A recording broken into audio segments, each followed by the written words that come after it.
Hi guys, today we're going to be talking about something that Jordan off of YouTube has asked me to explain, and got some props today. So, Speedfight throttle cable.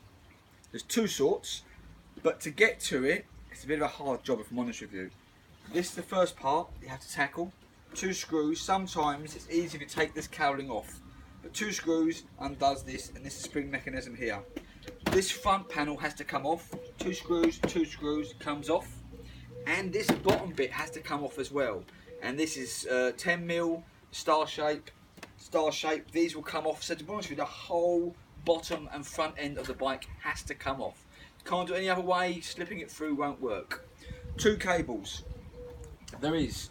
The first one that's on modern bikes, so 2003 onwards, this is the single cable. Okay, this part which goes in here and then loops all the way through into this part, which would normally go into the carburetor. Okay, you have to split this. Let me show you very much there. That little bit there you have to push out and it comes apart. Can be a bit finicky and has to screw off here, and then there's the cable. Okay, you can't replace the inner part, you have to do the whole thing. This is not what Jordan's got. Jordan's got the older sort, Speedfight 1 and some early Speedfight 2s. Now the reason why they're different, that has electronic oil pump, or the pump that sits on here nicely and works by the crank. The older sort, which this is, which works by a cable, okay, and obviously the carburetor. Now, the second one, a bit more of a bugger, has this mechanism in it, which seems a bit complicated, but it works well if I'm honest with you. Again, everything has to come off. This goes here, and you'll just see it loop through the bike, and then you have two ends.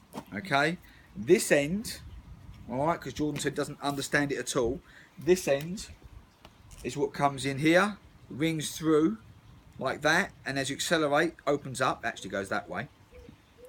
And then this part that looks tiny, and that's the part I've just shown on this one, that goes in here and match up there. And then when you take all that off, that's what you'll be left with. You then change that over like that, and then of course then it will go into your carburetor nicely. Okay, so hopefully Jordan and anybody else that needs to know, there's your two sorts of cables. And again, both the ends are the same because they go in this part here. Okay, it's only the difference is this end. This is twin because it's got a manual oil feed, and this one hasn't. Just go straight in your carburetor. These are easy to change. Still got to take it all off. Remember, that goes to oil. Now, again, what I haven't got on this little bit I'm showing you is there's probably a little windy bit here that will work out, that goes in this way and then accelerates, and just gauging it right. You're not going to get it badly wrong unless you've souped it up. These allow for adjustment more or less. It's chucking out loads and loads of oil, then lessen it so you're not chucking so much oil out, alright, but remember not to seize it. On the other one of these, for the other pipe, this would manual here and it'd work there. And on later models, 2003 onwards, you're going to get a CDI oil unit, which is the grey or black one, 6-pin or 8-pin, and they'll automatically pump it through you, and it'll be on this side of it.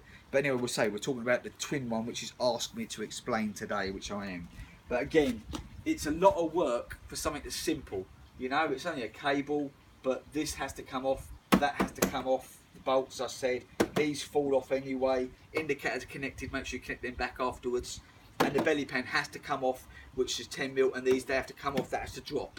Okay, a lot of them, like this one for instance, it's snapped here, so we've got to take that off. But it is a lot of work. You may be lucky, you know, threading it through here, but to be honest with you, take it all off. If this gets snagged or caught anywhere, you're just not going to accelerate properly. It's going to catch, and the worst case scenario, you open up, because it's caught somewhere, it would stay open, you know, and you could crash. So it's important to make sure that you have this nicely going through the bike. As I said, nice and easy to explain, not a lot of work. It is a lot of work, you know what I mean? For such a simple, tiny little thing here, there's a lot of work involved, and getting it in there. The finicky bit, I guess, is going to be getting this off. Once you get the knack of it, it's quite piss easy, and I've shown you before in other videos that just pushes up there, you push it round, and then this just flicks off basically. So it should be fine. Right, Jordan, hope that helps, and anybody else, hope you've got the gist of it, how to simply change a throttle cable. Like and subscribe please guys, check out my other videos, there's loads and loads on these now, Speedfight bits and bobs, and as Jordan's asked me, I have the parts lucky enough and a demonstrator of how to do it. Guys, thanks a lot.